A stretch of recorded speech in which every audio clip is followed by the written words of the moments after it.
안녕하세요. 이상커플 기현입니다. 저는 현재 온라인 사업을 9년째 하고 있는데요. 근데 최근에 약간 갖게 된 꿈인데 미래에 언젠가는 오프라인 창업도 도전을 해봐야겠다라는 좀 꿈을 가지게 됐어요. 그래서 만약에 내가 오프라인 창업을 한다면 어떤 창업을 할 수 있을까라는 걸 생각을 해봤거든요. 사실 제가 예전에 이런 적도 있어요. 길에서 이렇게 쭉 많은 간판들을 둘러보면서 이 중에 내가 할 수 있는 사업이 있을까? 이런 생각을 한 적이 있어요. 근데 수많은 간판들이 있었지만 내가 할 만한 사업이 없다고 느껴지긴 하더라고요, 당시에는. 아무래도 제가 가진 능력이나 기술이나 관심사에 제한이 있어서 그런 것 같아요. 그래도 우리가 어떤 사업들이 있는지, 그리고 우리가 해볼 수 있는 사업은 뭘까 생각을 해볼 수는 있을 것 같은데, 오늘 제가 한번 13가지의 오프라인 사업 종류를 이야기해보려고 합니다. 그리고 되도록이면 제 주변에 실제 예시가 있는 것들을 가지고 여러분들께 얘기를 나눠보려고 해요. 첫 번째, 요식업입니다. 주변에서 가장 많이 볼 수 있는 게 요식업이죠. 하지만 그만큼 경쟁이 너무너무 치열하기도 하고 너무 많은 사람들이 하고 있는 사업이기도 해요. 주변에서 퇴직하고 요식업 창업하는 경우들도 꽤 보았는데요.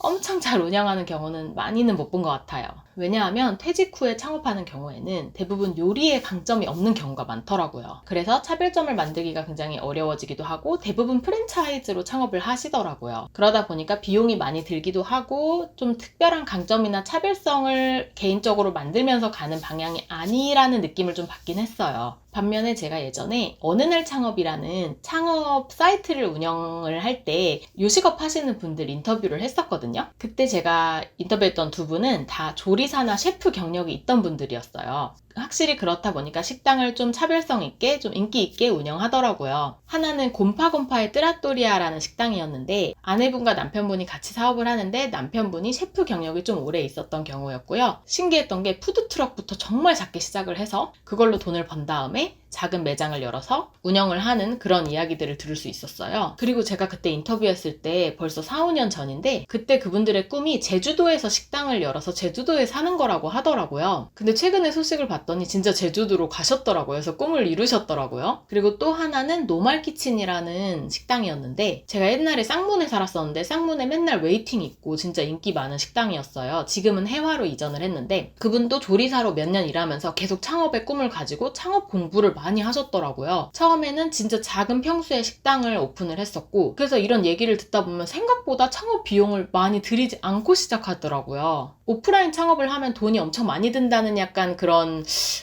편견이 되게 많잖아요. 근데 진짜 내 주변에서 알짜배기로 운영하는 사람들을 보면 생각보다 임대료라든가 인테리어 비용을 정말 최소로 해가지고 하더라고요. 근데 개인적으로 저 얘기를 하면 저는 요식업과는 너무 거리가 먼 것 같아서 제가 앞으로도 요식업을 할 일은 많이 없을 것 같다는 생각이 들어요. 두 번째는 카페, 베이커리, 디저트 창업 이런 건데요. 이것도 너무 많죠. 카페 너무너무 많고 한데 그래도 그나마 시작해볼 수 있는 사업, 조금 더 수월하게 시작해볼 수 있는 사업이라고들 생각하는 것 같아요. 실제로 저도 주변에서 본 사례가 있는데요. 마카롱 디저트 카페 시작하셔서 위티위티라는 이름으로 지금 잘 운영하고 계신 분이 있어요. 그분은 심지어 처음 제가 만났을 때 창업에 관심은 있었지만 이 마카롱에 대해서나 디저트에 대해 전혀 경력이나 그런 게 없는 사람이었는데요. 스스로 엄청 연구하고 공부하고 연습하고 엄청난 노력을 들여서 마카롱도 되게 맛있게 잘 만들고 매장도 키우고 직원도 뽑고 이렇게 운영을 하고 있어요. 여기도 처음에 진짜 작은 데에서 작은 월세를 내고 시작을 했고요. 최근에 카페 창업에 대한 강의도 열었더라고요. 저도 가고 싶었는데 조금 제가 임신 중이고 멀어서 못 갔어요. 이분 유튜브는 제가 링크를 걸어둘게요. 이런 예시들도 보면서 제가 느낀 게 이게 사람들은 다 뭐 경쟁이 많다 힘들다 얘기를 하는데 그건 당연히 맞는 말이고 근데 내가 정말 나의 경쟁력을 만들어가고 노력을 하면서 그거를 돌파를 해나가는 거구나라는 생각이 들었어요. 이렇게 실제로 5년 전에는 아무것도 몰랐던 분이 사업을 해가지고 자기 거를 만들어가는 걸 보면서 되게 대단하다고 느꼈고 당연히 쉬운 과정은 절대 아니지만 내가 정말 고군분투해서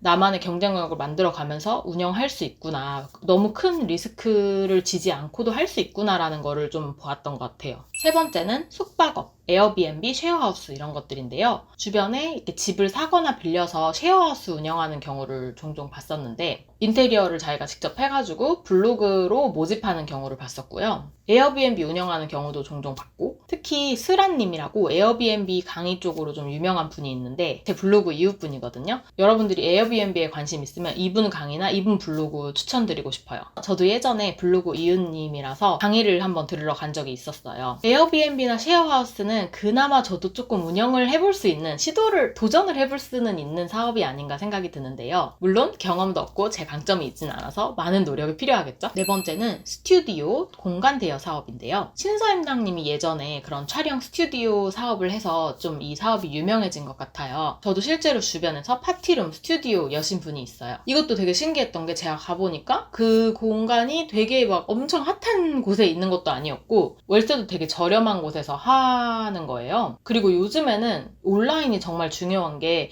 오프라인 공간이 별로 좋지 않고 그 입지가 그렇게 좋지 않아도 온라인 마케팅을 해서 사람을 모을 수가 있다는 게 되게 큰 강점이 될 수 있겠다라고 느꼈어요. 그리고 이분 같은 경우는 어차피 개인 사무실도 필요한 상황이어서 사람들이 예약을 하지 않을 경우에는 또 개인적으로 그 공간을 일할 때 사용하더라고요. 그러니까 이제 월세에 대한 부담이 훨씬 적어진 거죠. 다섯 번째는 스터디 카페인데요. 스터디 카페를 열었던 친구가 있었어요. 가족들이랑 같이 한 건데 하나 하다가 지점을 하나 더 열었더라고요.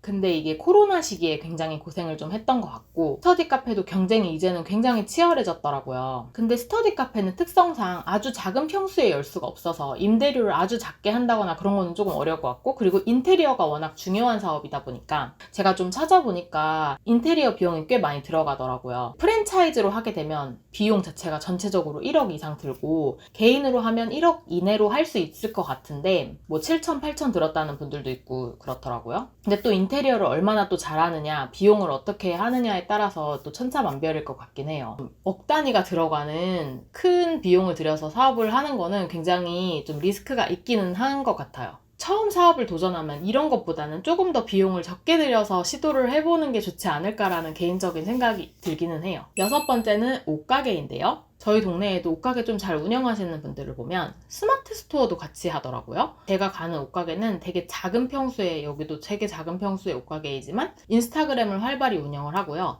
옷 스타일도 좋고 스마트 스토어도 같이 하니까 단골도 되게 많은 것 같고, 물론 저는 옷이랑은 아주 거리가 멀어서 제가 할 수 있는 사업은 아닌 것 같습니다. 일곱 번째는 무인 사업인데요. 뭐 무인 카페, 무인 아이스크림 이런 것들 되게 많이 생겼더라고요. 그런 거 보면서 요즘 진짜 세상이 바뀌었네 라는 거를 저는 느끼거든요. 이런 거는 내가 개인적으로 노력을 해서 차별성을 만드는 부분도 당연히 이것도 중요하지만 무인 카페다 보니까 입지 선정 자체가 굉장히 중요할 것 같아요. 저렴한 임대료여야 하고 1000세대 이상 있는지, 주변에 경쟁 업체가 있는지 이런 것들 확인하는 게 너무너무 중요할 것 같고, 인터넷 상에서 월 100만원, 200만원 무인 카페로 번다는 글들을 종종 보았어요. 여덟 번째는 학원인데요. 학원이나 공부방이 우리가 할 수 있는 또 오프라인 사업인데요. 저도 교육에 가장 관심이 많고 지금도 영어 교육 온라인 사업을 하고 있잖아요. 그래서 나중에 오프라인 사업을 한다면 이런 교육에 관련된 사업을 하고 싶다는 생각이 좀 더 큰 것 같아요.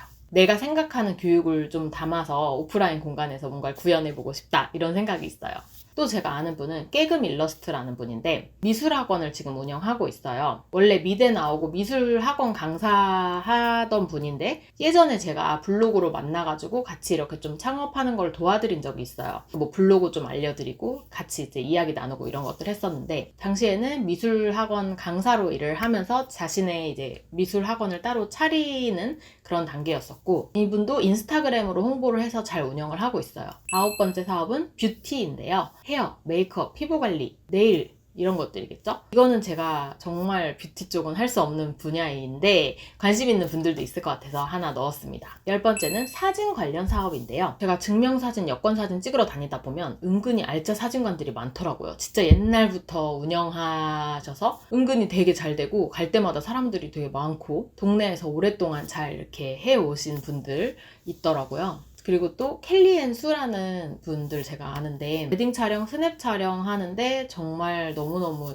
사진 잘 찍으시고, 이분도 대학 졸업하고 바로 창업했는데 지금 인스타그램에서도 되게 인기 많고, 저희 가족 사진도 켈리 앤 수에서 찍었거든요. 이분들은 친구 둘이서 동업으로 하는 분들이고 대부분의 촬영은 이제 야외나 어떤 스튜디오를 빌려서 하더라고요. 물론 사진에 대한 사업도 저와는 거리가 멀기 때문에, 전 사진을 잘 못 찍기 때문에 제가 할 수 있는 사업은 아닙니다. 11번째 사업은 문구점이나 소품샵, 손품을 판매하는 건데요. 문구, 소품 덕후인 분들 굉장히 많더라고요. 저는 전혀 관심이 없는 분야인데 오롤리데이라는 사업이 생각이 나고요. 문구나 소품 쪽으로 굉장히 잘 하고 있는 사업이고, 여기도 책을 써서 제가 그 책을 읽었는데 굉장히 유익했고요. 제 친구들 중에서도 이런 미적 감각이 좀 뛰어난 친구들이 있는데 그 친구들도 소품 너무너무 좋아하더라고요. 그래서 뭐 핸드폰 케이스나 그립톡 만들어서 판매하고 이렇게 하는데, 그걸로 뭐 엄청난 돈을 벌고 그러는 것보다 자기들이 그거를 너무 즐겨하고 좋아하더라고요. 소소 프로젝트라고 제가 아주 애정하는 친구이고, 계속 이런 소품 만들고 판매하고 이런 걸 좋아하더라고요.